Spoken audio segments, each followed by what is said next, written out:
여러분 안녕하세요. 따뜻한 대체의학 건강 멘토 정원경입니다. 오늘은 항암 치료에 대해서 한번 이야기해 보도록 하겠습니다. 이 이야기는 2019년 서울 삼성병원에서 유튜브 방송한 것을 바탕으로 하였습니다. 그러면 먼저 암세포의 특징을 한번 보겠습니다. 암세포의 특징은 뭐냐면요. 기하급수적으로 증가한다는 거예요. 정상세포에 비해서 굉장히 빠르게 분열하고 증식하죠. 2개가 4개가 되고 4개가 8개가 되고 8개가 16개가 되고 32개가 되고 이렇게 기하급수적으로 증가해요. 그리고 또 다른 특징 하나는 주변 조직을 파고 들어가서 파괴하고 또 암세포 하나하나가 떨어져 나와서 혈관벽이라든가 림프벽을 뚫고 나와서 혈액을 타고 돌아다니다가 다른 세포로 옮겨가서 전이를 시킨다는 게 다른 조직으로 옮겨가서 전이를 시킨다는 게 암세포의 특징입니다. 항암 치료의 종류를 보면은요, 국소적인 치료와 전신 치료로 나눠지는데요. 국소적인 치료에는 수술, 방사선 치료, 양성자 치료가 있고요. 전신 치료에는 전신 항암 치료, 그다음에 표적 치료, 그다음에 면역 치료가 있습니다. 그러면 항암제의 종류는 뭐가 있을까요? 세포독성 항암제가 있겠죠. 세포독성 항암제는 암세포의 특징은 굉장히 빠르게 분열하고 증식한다는 거예요.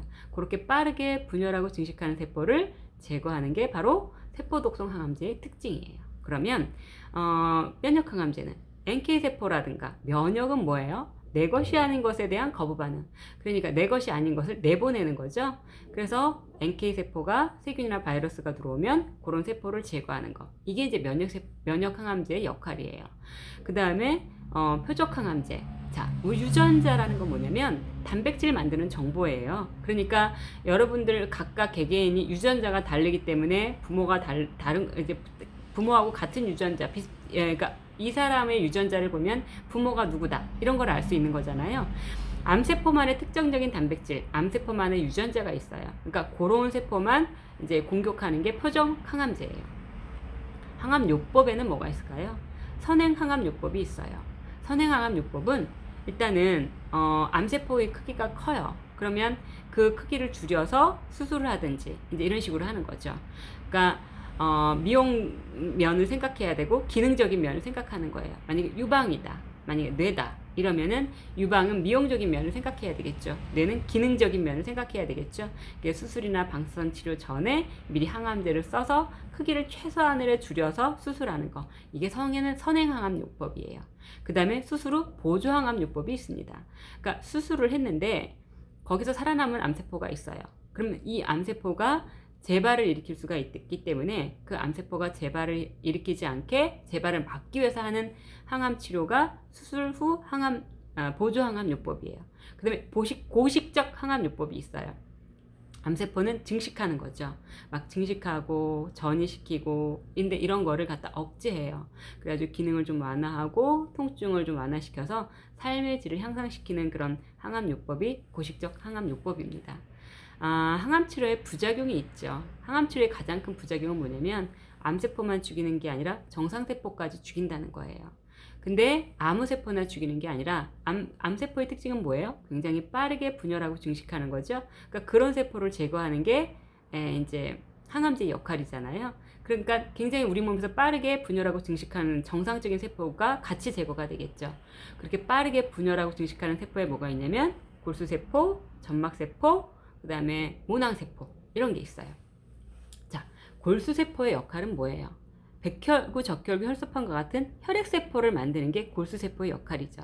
그러면 골수세포가 파괴되니까 백혈구, 적혈구, 혈소판이 감소하는 거예요.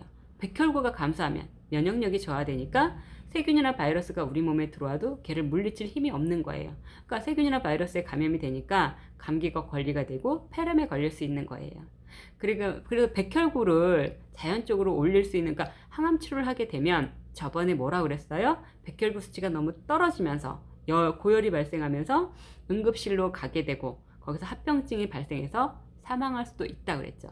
그때 제가 저번 시간에 이승기 대표님 그 임파선암 이제 인터뷰할 때 항암 치료를 6번 받으시는데 그 6번 받을 때 막 고열이 나고 응급실에 실려간 적이 있었다. 그렇게 얘기를 하셨죠.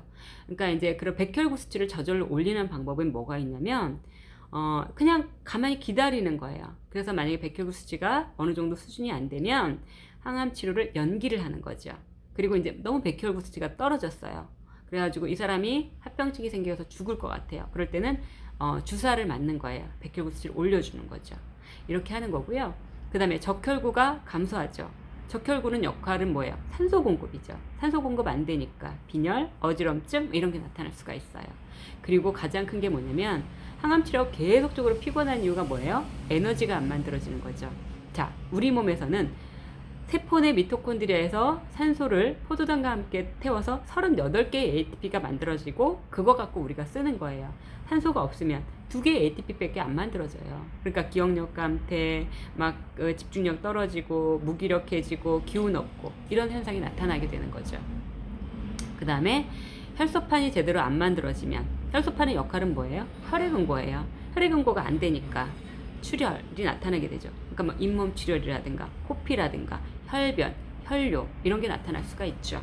이렇게 이제 그런 게 나타날 수가 있고요. 모낭세포가 빨리빨리 안 만들어지니까 탈모가 있을 수가 있는데 이렇게 머리털이 빠지면서 두피가 따끔거리고 통증이 있을 수가 있다고 합니다. 그리고 이제 점막세포예요. 우리 입이라든가 위, 소장, 대장 다 점막으로 돼 있거든요. 이런 점막세포가 파괴가 되니까 항암 치료하고 입안이 헐어요. 그리고 구토, 메스꺼움 이런 현상이 일어날 수가 있고 설사, 변비, 장세포가 파괴가 되니까 이런 게 일어날 수가 있거든요.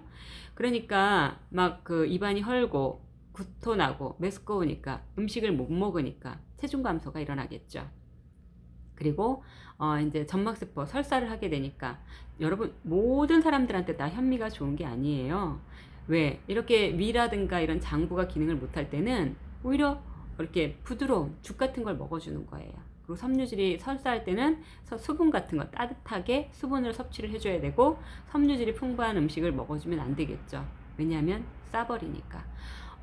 만약에 반대로 변비가 일어난다면 섬유질이 풍부한 야채나 과일을 드셔야 되겠죠. 그 다음에 부작용이 뭐가 있냐면 피부 질환이 나타날 수가 있어요. 피부가 건조하고 가렵고 발진, 두드러기 이런 게 일어날 수가 있고요. 그 다음에 이제 저번에 이승기 대표님이 임파선암 항암제 치료할 때 말초신경 장애가 나타나면서 손발이 저리고 쭈삣쭈삣하고 감각이 무뎌지면서 남해살 같은 그런 증상이 있었다고 그랬잖아요. 손발이 저리면서 24시간 잠을 못 주무셨다고 그랬잖아요. 그런 증상이 나타날 수가 있고요. 찬물을 먹으면 목에 가시가 걸린 것처럼 따끔거리는 증상이 있을 수 있다 그래요. 항암제가 독하잖아요. 그러다 보니까 간 독성이 나타나면서 간 기능이 저하되는 거예요. 그래서 항암 치료하기 전에 항상 간 수치 검사를 하는데 너무 높으면 항암 치료를 연기를 하는 거죠. 간이 손상되니까 간세포가 파괴가 되니까 이제 그러고 이제 그다음에 뭐가 있냐면 이제 그 항암제가 무조건 세면 좋다? 그렇지 않다는 거예요. 왜? 부작용이 심하면 오히려 해가 될 수 있으니까. 그리고 항암 치료하면서 치과 치료를 해도 좋은지. 왜? 백혈구라든가 혈소판이 감소하니까 세균이나 바이러스가 침투하기 쉽고 혈액응고가 안 되잖아요. 그러니까 스케일링이라든가 발치를 해서 혈액응고가 안 될 수 있기 때문에 될 수 있으면 자제하는 게 좋고 하려면 의사하고 상담을 하라 그랬고요. 그리고 왜 이승기 대표님이 백혈구 수치를 올리기 위해서 항암 치료 받고 5분이고 10분이고 걸었다 그렇게 얘기를 했죠. 가벼운 걷기, 스트레칭 이런 운동이 좋다 그러고요. 그 다음에 이제 소화제, 당뇨약, 고혈압약은 같이 복용해도 좋다고 하고요. 음식은 될 수 있으면 먹어야지 에너지를 만드니까 먹어야 되는데 이제 먹지 말아야 될 음식에는 뭐가 있냐면 육회라든가 생선회라든가 이런 회 같은 경우에는 우리 몸에서 세균이나 바이러스를 감염이 일으킬 수 있기 때문에 이런 음식은 자제해야 된다 그렇게 얘기를 했고, 인플루엔자 백신 같은 경우에는 이제 사백신이니까 맞아도 좋은데 의사하고 상담을 해야 되고, 대상포진 일으키는 백신은 생백신이거든요. 이런 거는 우리 몸에 감염을 일으킬 수 있기 때문에 항암 치료 후에 3개월 후에 이후에나 맞는 거를 추천한다. 이제 그렇게 얘기를 했어요. 이제 대부분 이제 그렇게 얘기를 했는데, 항암 치료를 만약에 받으시는 분들이거나 받으실 분이라거나 그런 두려움이 있다면 좀 도움이 되기 위해서 한번 이렇게 제가 간추려서 영상을 찍어 봤고요. 지금까지 제 영상을 시청해 주셔서 감사드리고요. 지금까지 따뜻한 대체의학 건강 멘토 정은경이었습니다.